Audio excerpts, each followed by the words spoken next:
Hi everyone, this me Kanika again. और आज का जो हमारा टॉपिक है वो है अनन्या के बारे में, जो कि कभी टूटती नहीं है। ठीक है। तो एक लड़की रहती है जिसको लोग तब याद करते हैं जब उनके पास कुछ करने को नहीं होता, जब वो बहुत ज़्यादा बोर हो रहे होते हैं, या फिर जब उन्हें जीवन में थ्रिल चाहिए होता है, या जब उन्हें सबसे ज़्यादा किसी ऐसे इंसान की ज़रूरत हो जो बस उसे ये कह दे कि हाँ, मैं तुम्हारे साथ खड़ा हूँ। वो उन लड़कियों में से आती है। तो एक बार क्या होता है कि एक बच्चे को प्रोजेक्ट की ज़रूरत होती है। लास्ट मिनट पे वो प्रोजेक्ट नहीं बनाता है और उसे प्रोजेक्ट की ज़रूरत होती है। वो फटाक से अनाया को कॉल लगाता है कि यार सुनना, मुझे तेरी हेल्प चाहिए। And she was like okay. पूरा सुनती भी नहीं है, बोलती ओके। फिर ऐसे ही दूसरे दिन आता है तो कुछ रात के बज रहे होते हैं 2-3, और हाँ, सुबह हो जाता है उस टाइम। मिडनाइट कह सकते हैं हम उसे। तो उस टाइम कोई कॉल करता है और रोने लग जाता है बस उसके साथ। और वो उसके साथ बस कामली उसकी चीज़ों को बस सुनती जाती है, सुनती जाती है, सुनती जाती है।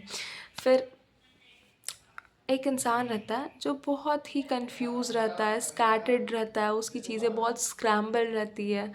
वो बस उसके साथ तब तक रहती है जब तक वो शेकन करना बंद ना कर दे, जब तक वो काँपना बंद ना कर दे, तब तक बस उसके साथ रहती है। सारे लोग उसके अराउंड जो रहते हैं वो बहुत खुश रहते हैं, बहुत ज़्यादा खुश। उसको बहुत सारी चीज़ें बोलते हैं कि यार तुम्हें कभी भी ज़रूरत हो तुम हमें बुला सकती हो। बट कहते हैं ना कि जब आप ये चीज़ें बोलते हो तो आप अलग पर्सन होते हो, पर जब निभाने की बारी आती है तो आप अलग पर्सन हो जाते हो। तो क्या होता है कि एक्चुअली वो जो अनाया है उसका पेन किसी को दिखता नहीं है। अब क्या कारण है नहीं दिखता, क्योंकि वो हर टाइम बहुत ही खुश नज़र आती है। वो जब हंसती है तो उसकी चीखों की, उसकी खुशियों की गिड़गिड़ाहट पूरे क्लासरूम तक फैल जाती है। तो लोग ना समझ नहीं पाते यार कि वो वो दुखी कैसे हो सकती है। लोग सोचते हैं कि यार इसका लाइफ कितना बेस्ट है।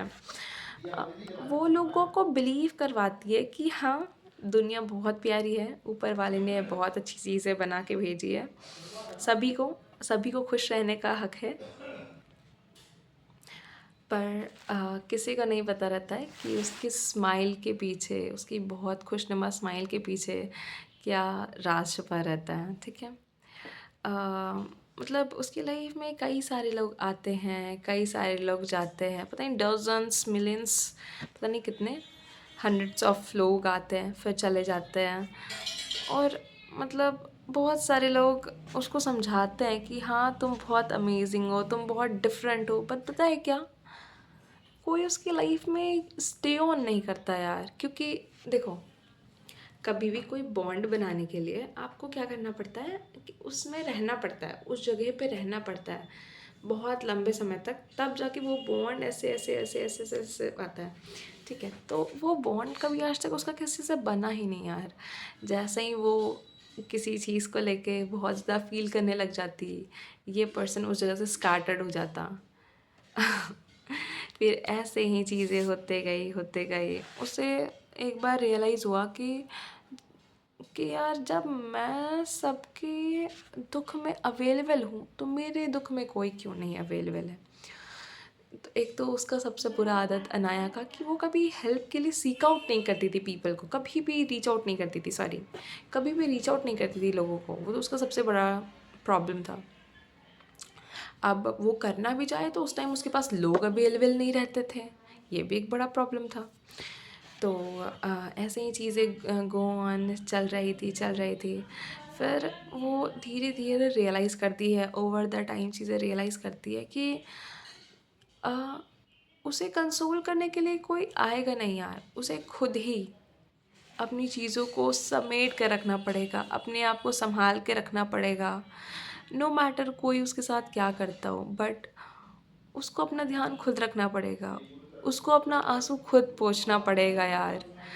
तो वो इस चीज़ को बहुत डीपली इसका मीनिंग समझती है, खुद पे ध्यान देती है और आने वाली लाइफ में खुद का बहुत ज़्यादा केयर करती है, इतना कि वो अब इतनी पावरफुल हो चुकी रहती है कि अब लोग चाहे आए, जाए, शी डज़न्ट केयर। बस वो अच्छी चीज़ें उनके साथ करती है, अपना वेलनेस, काइंडनेस उन्हें दिखाती है, कामनेस उन्हें दिखाती है और कुछ एक्सपेक्ट नहीं करती है।